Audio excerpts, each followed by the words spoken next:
And people will say it's the Arsenal times next. It's Arsenal next. Arsenal's the club next. That's what the Kroenkes are doing next. But me and Turkish are talking about this. I don't want Arsenal to be next. I want Arsenal to be always. I don't want it to be our turn.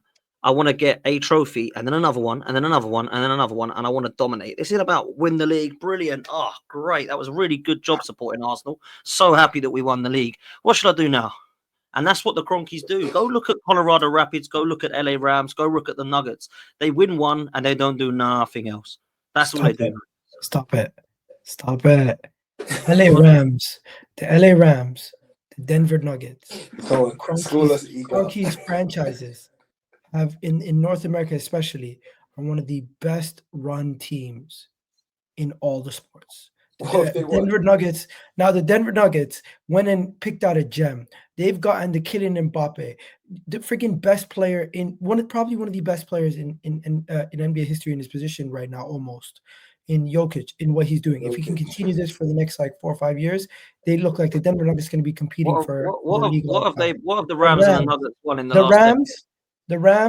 The Rams, they were in a Super Bowl a couple years ago. They lost. Then they had a chance to get it again. You know what they did? They threw the kitchen sink and more. They've shown that they're willing to do investment when need be. Now, I think at Arsenal, the people in charge, the people actually making the decisions, have not been able to pull the trigger quick enough and have not been able to get the right deals, because I don't think the money wasn't there. I don't think the Kroenkes are not willing to spend. I think the Kroenkes were willing to spend 75 million for Rafinha, apparently, willing to spend 55 million for Nico Williams, apparently. Why didn't we get any of these deals done? Why didn't we get any of these deals done? Is it on the Kroenkes, or is it the people who we have in-house being incapable of getting deals done? Egal. We went for Vlahovic and we ended up with nobody. Is that on the Kroenkes, or because they're willing to pay? These fucking people that are in the club, Dan, these people who are in the club constantly leaving us a short change, and you guys are blaming the Kroenkes when the Kroenkes are trying to put money on the table. Whose fault is it then? Whose fault is it then? They're willing. It's not the Kroenkes' fault. It's these fucking people who run the club. Who runs the club? There are fucking owners, Egal. What are you talking about? The owners give you the leeway to make the decisions. The decision makers at our club are not making the right decisions. So why have you been gassing them up for the last 2 years then? If all of a sudden now they're the problem. One second. If you give your child money to go buy something, and they constantly go buy candy, but you know they need to go and get milk, or you know they need to go get something for thing, you need to correct them. I agree with you. The owners are partially at fault. They've been trying to fix that. But when I look at them and I see that they are in North America considered one of the best owners across all platforms, their NFL team, their lacrosse team, their hockey, their basketball team, their football team, all winning, and Arsenal's not winning. I think the reason why Arsenal's not winning is because Edu, Arteta, the people in charge, are very particular with the kind of signings that they want. Did you just say lacrosse? Yeah, even their lacrosse team won.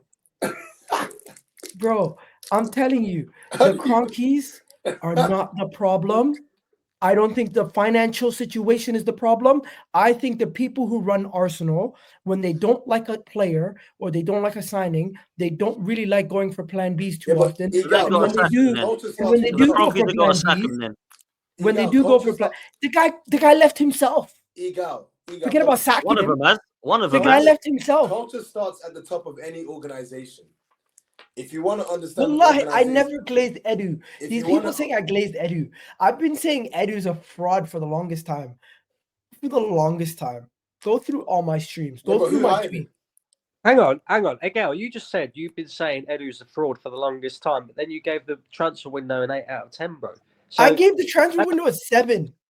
Right, and that was pushing it. Me and Dad gave it what, a 2? You know what you guys do? You do this thing all the time. I'm fighting narratives from other fans. Why am I coming on this stream every single week and I'm fighting narratives? You guys are putting Bab's words in my mouth. You guys are putting Twitter accounts words in my mouth. You're putting other people's words in my mouth 24/7. The honest truth is, none of you guys can sit here and tell me the stadium rebuild is a negative thing and it's going to negatively impact Arsenal. I genuinely believe you guys, Brandon, I respect your opinion, but I think you're completely wrong. I think them doing whatever they're doing with the stadium should have no impact on the financial impact on how we sign players. There should be a completely different streamline of money dedicated to investing on agriculture and the stadium in comparison to investing on the team. If you are saying 500 million that's going to invest in rebuilding the stadium is going to negatively impact the club, we're not a big club. Fuck it. We're a tiny club. If you think 500 million going to the stadium is going to impact us, I'm sorry. You don't rate us as a club if you think that. But having said all of that, then Egal, if Arsenal don't go out in January and spend a minimum of £100 million, I expect to see you kicking off. January, bro. I don't expect them to make. I don't expect them to spend 100 million. I'll keep it a buck. We're lucky. We're lucky if we spend 60 million on an attacker. No. Hang on. Why? We're a big club. You just said we're a big club. £500 million should not affect our transfer budget. We know that we are going to have to spend anywhere between 100 to 120 million pound to get this team into a position to win the league title or win a Champions League this season. So why can we not go out in January and do that? Why? Because I don't think a lot of players that we're looking at are going to be available for reasonable prices in January. And if Arsenal are going to pay over the odds in January for Isaac or pay over the odds for Gyökeres, I don't think that's going to happen. I think the only person we could potentially go and get is maybe another left winger, like similar to like a Leandro Trossard type signing, maybe 40 million winger coming in to improve our attack. Well, that's what I think is the best. And Brandon, before you start saying spending 100 million, let me ask you right now in front of everybody, do you think we're going to even sign a player, let alone 100 million? What are you talking about? No, I question if we're going to sign one player in January, let alone spend 100 million. Yeah, no, I agree. That's not the aspect that I'm trying to get out of you. You just said. Well, what does that have to do with the Kroenkes? Well, we need to get out of our heads. The Kroenkes are not the problem.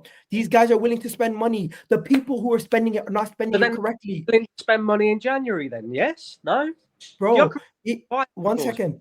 I think if the Kroenkes if they went to the Kroenkes and they said, we have this player we want to bring in, this player is crucial for our improvement, they will give them the money. I think the people who are running the club themselves are somewhat thinking in a cheap manner or thinking in a backwards manner. Yeah, so I really don't believe.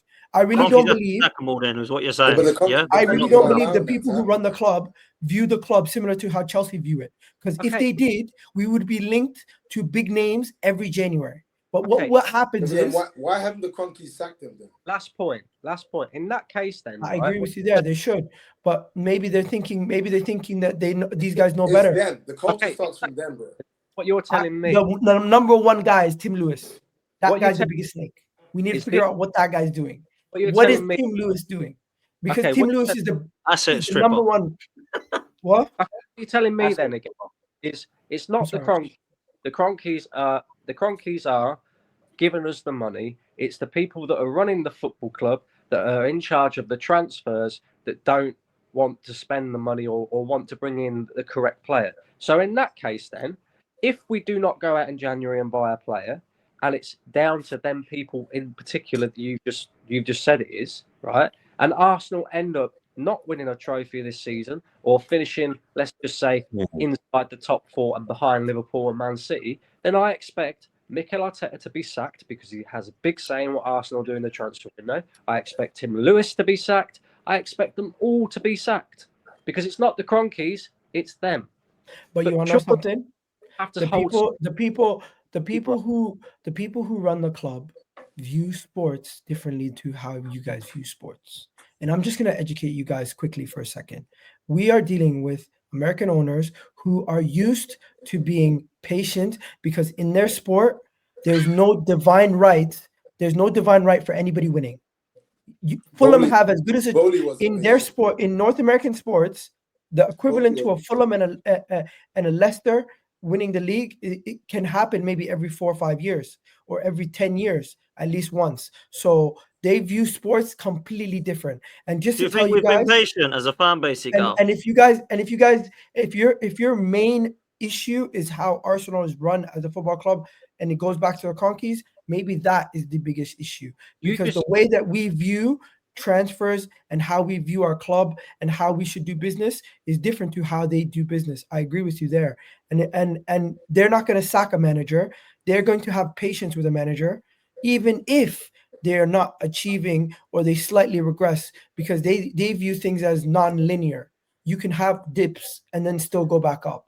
You just said the equivalent of a Fulham or a Crystal Palace in the American sports, yeah, will probably win the league once every 10 years, yeah? So they have more patience. That's fine. This is big Arsenal Football Club that haven't won a league in 21 fucking years. That's where the disconnect can be. I agree. You know, and how many more times? Because again, the Kroenkes were the owners when Arsene Wenger was in charge of Arsenal. And Arsene Wenger was consistently selling our best players, with the excuse being made that we have to pay the stadium off, right? So when are the owners going to turn around and go, do you know what? You're this close, Mikel Arteta. We are a very good side, but you have a few pieces missing of the puzzle. We are this close. How about, we just go and get you that striker anyway? How about we give you this money here and we just go get it? Do you know what, Gyökeres? Release clause? Do I think he could do any worse than Jesus right now? Probably not. Let's just go get him anyway. You know, even if you don't want him, we're doing what's best for the football club. Forget Mikel Arteta. You don't think they did that? You don't think they did that? What? You don't think they said to them, here is 200 We went million. for Sesko, though. They said here's 200 million the year when we signed Declan Rice.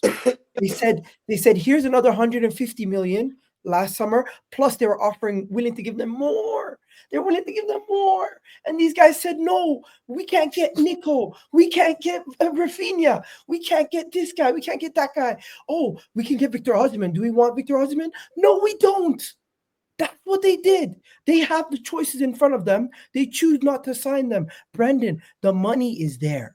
The club doesn't want to spend it on anybody.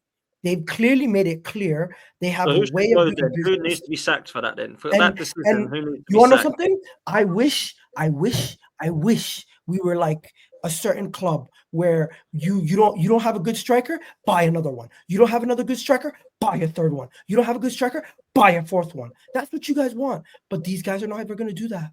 I just want one. I don't want 4 strikers. I just want one. And I've waited 5 years. No, but bro, you don't realize it. Jesus, they want to get him off the books potentially before we sell him. Zinchenko now, they want to get him off the books. He's already outstayed his welcome. Who signed them? Who signed them? We sold Emil Smith Rowe and we loaned out Reece Nelson because they weren't going to get game time. We didn't fucking buy a replacement. And these are the things where I look at these people and I say, yo, little things that we've done to try to hurt ourselves.